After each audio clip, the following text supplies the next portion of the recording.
श्री सरस्वती नमः, श्री कृष्णाय नमः। आज हम चर्चा करेंगे अयनांश, प्रिसेशन ऑफ इक्विनोक्स।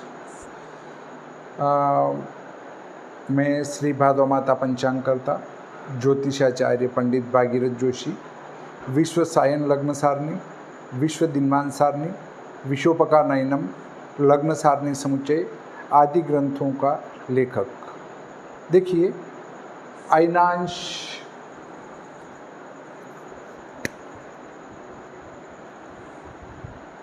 PRECESSION,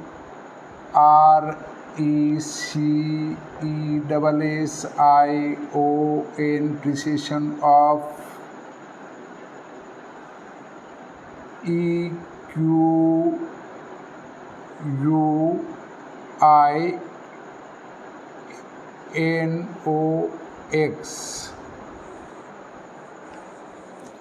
इसके ऊपर चर्चा करेंगे।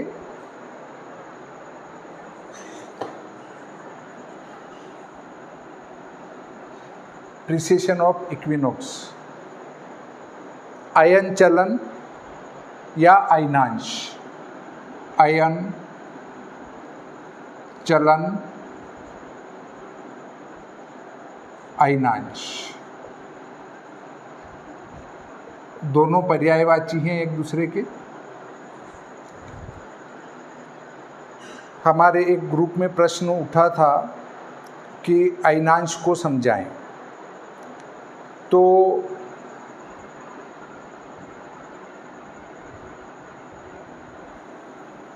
क्रांति व्रत और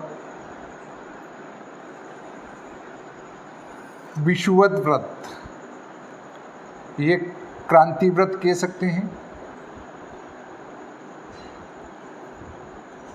और ये विषुवत व्रत।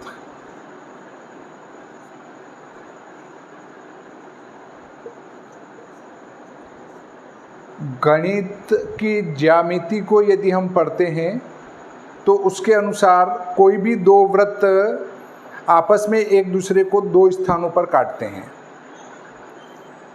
अब वो व्रत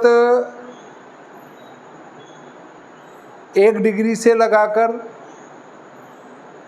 180 डिग्री तक काट सकते हैं। तो देखिए,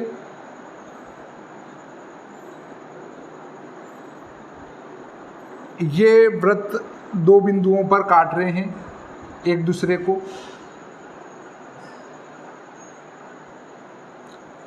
इसको हम बसंत संपात कहेंगे।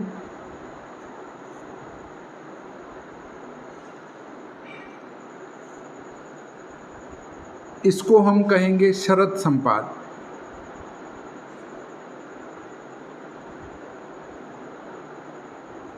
शरद संपात दोनों एक दूसरे से 180 डिग्री के अंतर पर हैं। दोनों एक दूसरे से 180 डिग्री के अंतर पर हैं और ये कह सकते हैं कि पृथ्वी की दो गतियां हैं। एक तो घूर्णन गति, जो पूरी चारों ओर घूमती हैं, उसके कारण दिन रात होते हैं, पूरी घूम जाती है। और एक है ऐसे घूमते हुए वो दोलन कर रही है। तो इस दोलन गति के कारण ऋतुएं बनती हैं, 6 ऋतुएं। और पृथ्वी की एक तीसरी गति भी है, जिसके कारण वो एक निश्चित बिंदु से एक तरफ हटती जा रही है। या हम कह सकते हैं कि अगर पृथ्वी नहीं हट रही है, पृथ्वी को स्थिर मान लें, तो ये जो बसंत संपात और शरद संपात हैं, विषुवत व्रत और क्रांति व्रत एक दूसरे पर थोड़ी गति करते हुए चल रहे हैं। अब ये गति करते हुए चल रहे हैं, तो ये बसंत संपात पश्चिम की ओर खिसकता जा रहा है। पूर्व से पश्चिम की ओर गति कर रहा है और इसकी गति है 50 विकला और 20 प्रति विकला। या कोई कहते हैं 50 विकला और 22 प्रति विकला, कोई कहते हैं 50 विकला और 27 प्रति विकला, पर कुल मिलाकर 50 विकला के लगभग ही 50 विकला 20 प्रति विकला के लगभग ही ये पश्चिम की ओर प्रतिवर्ष खिसक रहा है। इस बसंत संपात को ही सायन राशि का आरंभ बिंदु कहते हैं।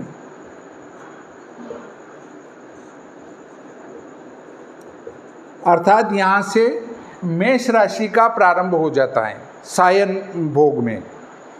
और जब अयनांश 0 डिग्री था, 0 डिग्री, 0 कला, 0 विकला, तब बसंत संपात और निर्यण बिंदु का आरंभ बिंदु एक ही था।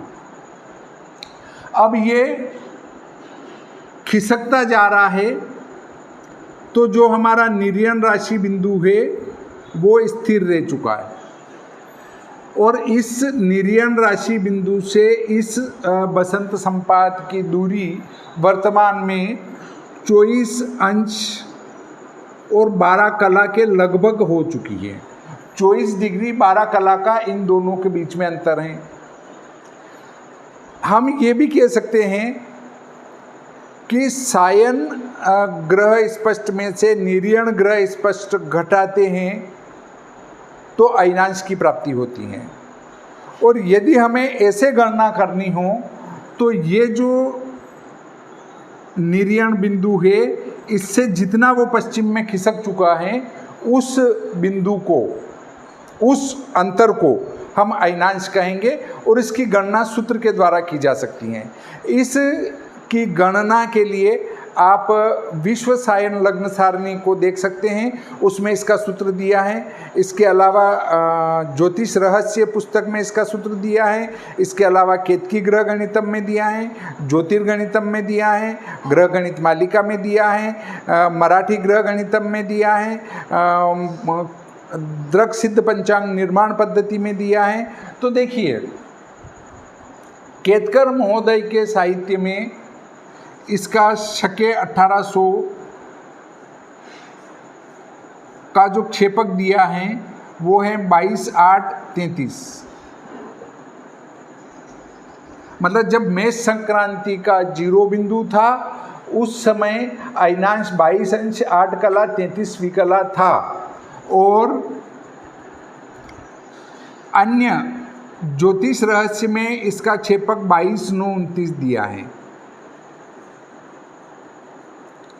अर्थात 56 कला का अंतर है, अर्थात 1 कला के लगभग अंतर बैठता है। के श्री गणपति देव शास्त्री जी की जो दृक सिद्ध पंचांग निर्माण पद्धति है और ज्योतिष रहस्य हैं, उन दोनों का गणित लगभग एक मिलता है। और केतकी ग्रह गणितम को जो पढ़ते हैं उनका ये मिलता है। एक स्थान पर पंचांगकर्ताओं की सभा हुई थी, उस सभा के अंदर भी अयनांश को लेकर चर्चा उठी थी कि ये जो 1 कला का अंतर है, हमें ये वाला क्षेपक लेना चाहिए या ये वाला क्षेपक लेना चाहिए। तो केतकर महोदय ने जब वेद किया था उनके अनुसार ये आ रहा था, परंतु उनने उसमें एक गणना को छोड़ दिया था।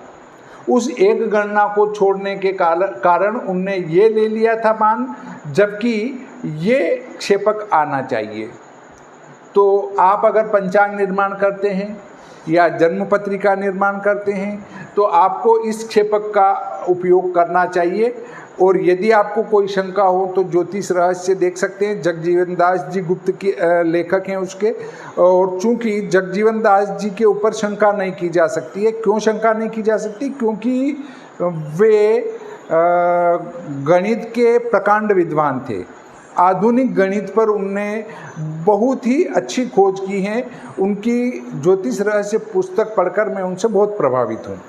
के श्री गणपति देव जी शास्त्री की दृक सिद्ध पंचांग निर्माण पद्धति है, वो भी इस क्षेत्र में बहुत ही अच्छी हैं। तो इस आधार पर हमें क्षेपक ये ग्रहण करना चाहिए, ये सूक्ष्म क्षेपक हैं। इसके लिए आप विश्व सायन लग्न सारणी का उपयोग करें और उसमें आपको अयनांश का गणित करने की ज़रूरत ही नहीं है। आप जहाँ तक रहेंगे, आपके बेटे पोते जहाँ तक रहेंगे, वहाँ तक के अयनांश प्रत्येक माह की 1 तारीख के निकाल कर मैंने दे दिए हैं। वो भी कालांतर संस्कार और दुनन संस्कार करके दिए हैं, ताकि अत्यंत सूक्ष्म अयनांश आपको मिल पाए। तो आपको इस गणित के झंझट में नहीं पड़ना है। अब देखिए,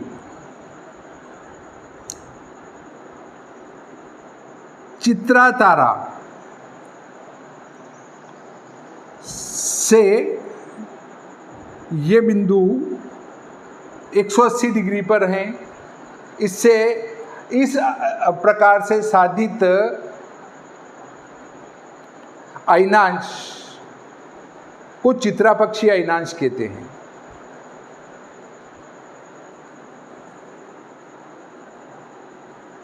ये बिंदु चलते चलते 26,000 वर्षों में अपने पूर्व बिंदु पर लौट आएगा। अर्थात आज अगर अयनांश 24 अंश 12 डिग्री हैं, तो 26,000 वर्षों बाद, ठीक जब 26,000 वर्ष पूरे होंगे, उस समय 24 डिग्री 12 कला अयनांश रहेंगे। अब देखिए, इसमें 2 मत कहते हैं कि ये बिंदु पूरी घूर्णन गति करके वापस यहाँ लौट आएगा 360 डिग्री की गति करके। इन सभी ग्रंथों में से सिर्फ एक ग्रंथ सूर्य सिद्धांत ऐसा है कि जिसका कहना है कि ये बसंत संपात इस बिंदु से चला और ये 90 डिग्री तक गति करके वापस लौट आएगा। 90 डिग्री का अर्थ है उसका जो अयनांश का जो चक्र कहते हैं, उस अयनांश चक्र में वो 90 डिग्री तक जाता है। अयनांश चक्र में 90 डिग्री तक जाने का अर्थ है भुज। अयनांश का जो भुज होता है वो अधिकतम 90 डिग्री होता है। 90 डिग्री का अर्थ है अयनांश का भुज 90 डिग्री होगा। तो अयनांश के भुज से जब हम अयनांश ज्ञात करेंगे तो वो हो जाएगा 27 डिग्री। अर्थात भुज में 3 का गुणा कर 10 का भाग लगाएंगे तो अयनांश सिद्ध होंगे। तो इसका अधिकतम भुज 90 डिग्री होगा। जब चक्र का भुज बनाते हैं किसी भी चक्र का, तो भुज हमेशा 90 डिग्री, अधिकतम 90 डिग्री आता है। 90 डिग्री से कम ही आता है या 90 डिग्री आता है। 360 डिग्री में से किसी भी डिग्री का भुज बनाएंगे तो वो 90 डिग्री होगा। उस 90 डिग्री में या जो भी भुज आता है उसमें 3 का गुणा कर 10 का भाग लगाएंगे तो अयनांश आ जाएगा। ये सूर्य सिद्धांत का सूत्र है। तो अधिकतम भुज होगा 90 डिग्री, और 90 डिग्री होगा तो 90 में 3 का गुणा कर 10 का भाग लगाएंगे तो 27 डिग्री आएंगे। अर्थात अयनांश अधिकतम 27 डिग्री पर जाकर वापस लौट आएगा। इसका अर्थ ये हुआ कि हमारी ऋतुएं अधिकतम 27 डिग्री आगे पीछे हो सकती हैं, इससे ज़्यादा ऋतुओं में कोई परिवर्तन नहीं आएगा। तो आजकल जो ज़ोर शोर से प्रचार प्रसार कर रहे हैं सायन मत वाले कि अरे ऋतुएं तो अपने मूल बिंदुओं से हट चुकी है, उसमें संशोधन होना चाहिए, तो 27 दिन आगे पीछे ऋतुओं के होने से कोई फर्क नहीं पड़ता है। क्योंकि कभी कभी सर्दी या बरसात या गर्मी 20-25 दिन आगे पीछे होती रहती हैं। तो इसलिए हमारा जो शास्त्र हैं वो निर्यण गणनामूलक हैं। जहाँ हमारे ग्रंथों में ग्रह भोगांश लिखा जाता है वो ग्रह भोगांश निर्यण गणनामूलक ही हैं। हमारा कोई भी शास्त्र ऐसा नहीं है जो सायन ग्रह भोगांश बताता हो। हमारे जहाँ भी भोगांश का प्रयोग होगा वो निर्यण ग्रहों के भोगांश ही होंगे। और जहाँ सायन लिखा जाता है वहीं पर ग्रहों के सायन भोगांश गिने जाएंगे। बाकी ग्रह भोगांश जहाँ चर्चा होगी वहाँ निरीयण ग्रह ही होंगे। ये आजकल के विदेशियों की गणना को लेकर और फिर कहते हैं कि सायन भोगांश ही शुद्ध हैं।